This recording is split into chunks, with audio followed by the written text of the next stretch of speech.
Welcome back to my channel Daftar Kisah. Jangan lupa tonton videonya, subscribe, like, comment, and share. Dan jangan lupa nyalakan lonceng notifikasinya. Terima kasih. Kita dapat belajar dan mengambil hikmah dalam membangun integritas diri dari filosofi ikan. Ikan merupakan ciptaan Tuhan yang akrab dengan kehidupan kita sehari-hari. Selama hidupnya, ikan tidak pernah terpengaruh oleh lingkungannya. Ikan yang hidup di air laut dengan lingkungan yang asin tidak merubah tubuhnya menjadi asin. Begitupun ikan yang hidup di air tawar atau kolam yang kotor. Ikan tidak membawa kotoran dalam tubuhnya. Ikan mampu beradaptasi secara baik dengan lingkungannya. Merenungi filosofi kehidupan dan kemampuan ikan dalam beradaptasi dengan lingkungannya. Ada beberapa hikmah dan pelajaran moral yang dapat kita ambil untuk membangun dan menguatkan integritas kita. Yuk simak beberapa filosofi ikan berikut ini. 1. Teguh pendirian. Mengajarkan keteguhan diri dalam berpendirian yang kuat dan tidak terpengaruh oleh situasi dan kondisi apapun. Jadilah seperti ikan yang teguh pada pendiriannya. Ikan tidak mudah mengubah dirinya menjadi asin sekalipun ikan hidup di air laut. Jadilah diri sendiri yang tidak pernah mudah untuk terbawa arus dan terpengaruh oleh lingkungan. Teguh dalam pendirian dan tidak mudah tergoyahkan oleh berbagai rayuan serta ajakan yang dapat menghancurkan baik diri sendiri maupun orang lain. Yang kedua, pantang mundur dan pantang menyerah. Ikan mengajarkan kepada kita untuk pantang menyerah dan tidak putus asa.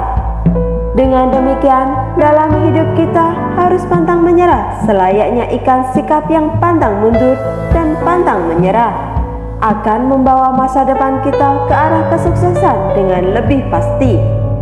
Karena ada keinginan dan kemauan tekad dengan niat yang tinggi. Yang ketiga, ketabahan dan kesabaran. Ikan mengajarkan kepada kita semua arti sebuah ketabahan dan kesabaran dalam menjalani arus kehidupan. Ini bisa menjadi contoh baik bagi kita semua, sekalipun betapa besar rintangan dan permasalahan hidup yang kita hadapi. Kita harus tabah dan sabar dalam menghadapinya.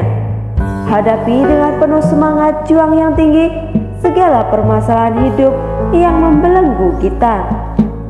Jangan mudah menyerah dan putus asa. Jangan pula lantas pasrah dengan keadaan dan tidak mau berusaha.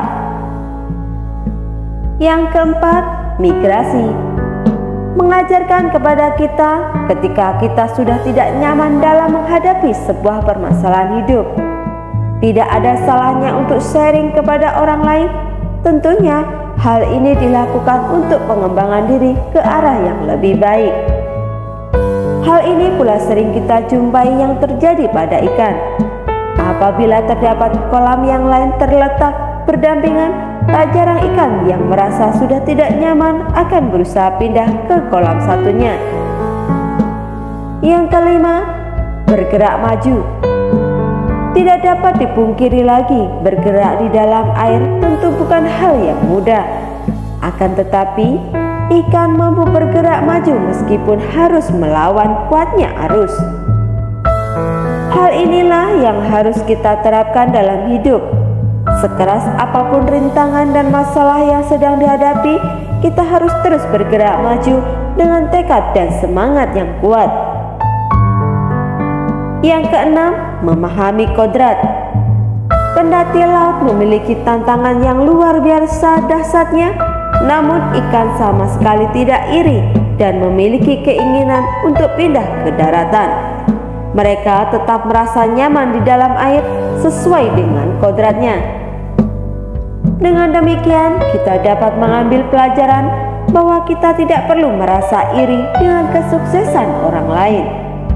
Pasalnya, setiap orang diciptakan berbeda dan memiliki kodratnya masing-masing. Artinya, kita harus bersyukur dengan nikmat Tuhan yang telah diberikan kepada kita. Karena pada dasarnya, takdir setiap manusia itu berbeda-beda. Yang ketujuh, pemberani. Di negeri Sakura, ikan koi disebut juga ikan samurai karena karakternya yang tidak pernah merasa takut atau pemberani. Ikan ini tidak takut dalam menghadapi semua rintangan. Hal ini perlu kita ambil pelajarannya. Kita harus menunjukkan sikap berani di semua kondisi.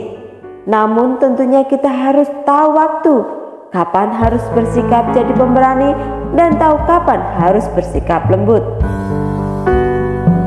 Demikian pembahasan sekilas mengenai filosofi ikan.